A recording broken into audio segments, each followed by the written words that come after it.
हर्ष के स्वर में छिपा जो व्यंग है, कौन सुन समझे उसे। सब लोग तो अर्धमृत से हो रहे आनंद से।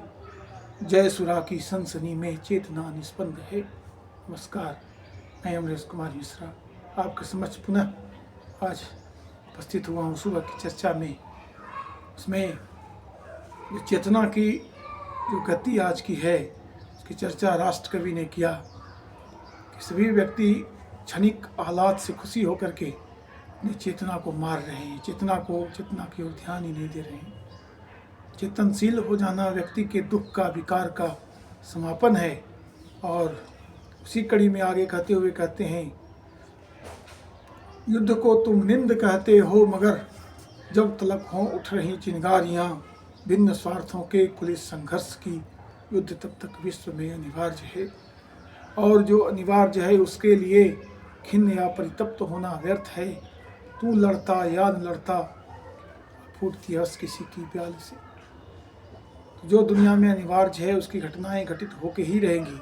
राष्ट्र कवि ने इस पर ध्यान आकर्षित करते हुए कहा, स्पष्ट रूप से कहा कि संसार में जो चीज़ें घटित होने वाली हैं, जो घटित होंगी, वो हो करके ही रहेंगी, उस पर किसी का बस नहीं है।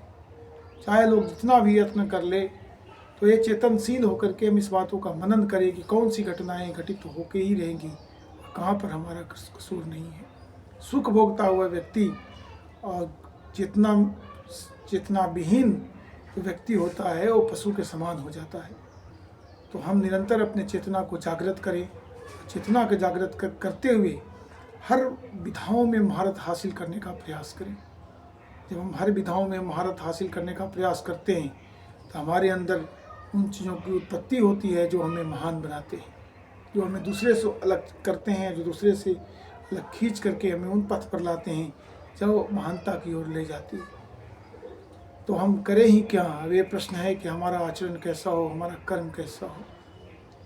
कर्म निश्चित तौर पर फल से विहीन, जो फल की चिंता न किए, निरंतर व्यक्ति के रूप में आने वाले, इस संसार में उत्पन्न लेने वाले लोग प्रकृति से उन चीज़ों को समझते हुए अपने कर्म को करें। और कर्म करते हुए इन बातों पर ध्यान रखें कि जो शास्त्रों में नैतिकता के साथ कर्म कहा गया है, उसका सदैव अपने अंदर समाहित करें और सदैव समाहित कर करके ही आप उन चीज़ों का ख्याल रखें। तो राष्ट्र कवि ने ही आगे लिखा, अजिन दर्भ पालास कमंडलो, एक और तप के साधन, एक और हैं टंगे हुए बरछे तीर तुम्हें भीषण।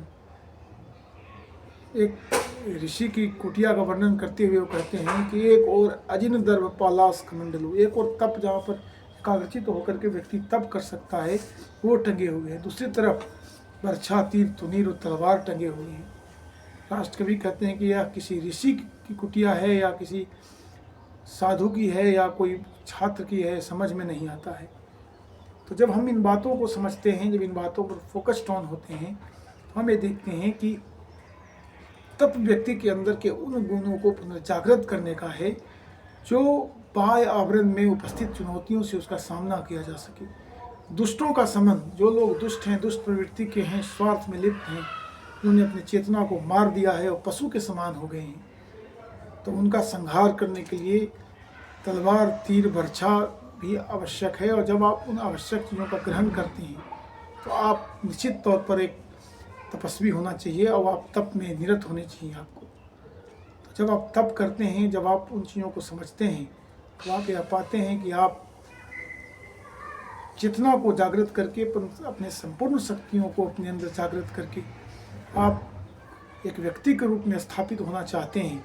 वह व्यक्ति जो प्रकृति पुरुषम चैव क्षेत्र क्षेत्रज्ञ विधीयते, जिसमें प्रकृति और पुरुष का जो संबंध है, इसको जो भागवत गीता में डिफाइन किया गया है, परिभाषित किया गया है। प्रकृति पुरुषम चैव, प्रकृति और पुरुष दोनों का जो मिलन है, तो पुरुष कैसा हो? वह पुरुष उस तरह का हो जो अपने अंदर के सारे शक्तियों को जागृत करे, अपने चेतना को जगाए और कभी भी कुपथ या गलत मार्ग पर कदम नहीं रखे। तो आप निश्चित तौर पर उन शास्त्रों को सम्यक अध्ययन करके अपने अंदर उन प्रवृत्तियों को जागृत करें, जिससे आप उस आदर्श पुरुष के आदर्शों को अंगीकार कर सकें और अपने आप को स्थापित कर सकें। जिसमें राष्ट्रकवि ने लिखा कि अजिन दर्भ पालास कमंडलो, एक और तप के साधन, एक और हैं टंगे हुए पर छह तीर तो निर्भीषण। पर अजिन दर्भ पर देख के उसको मन में श्रद्धा उत्पन्न होती है और परशु को देख करके डर उत्पन्न होता है। तो श्रद्धा का कारक तब बनते हैं जब आप प्रकृति को साधते हैं।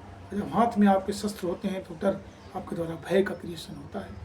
तो एक सत्पुरुष के अंदर उन दोनों चीज़ों का समान होना चाहिए। आप निरंतर अभ्यास करें, अपने आप मन गुणों को सम्मान करें और इस संसार में प्रकृति से इंडिकेशन पा करके उन सारे कार्यों को करें जो आपको पुरुष बनाए। तब तक के लिए इजाज़त दीजिए। नमस्कार।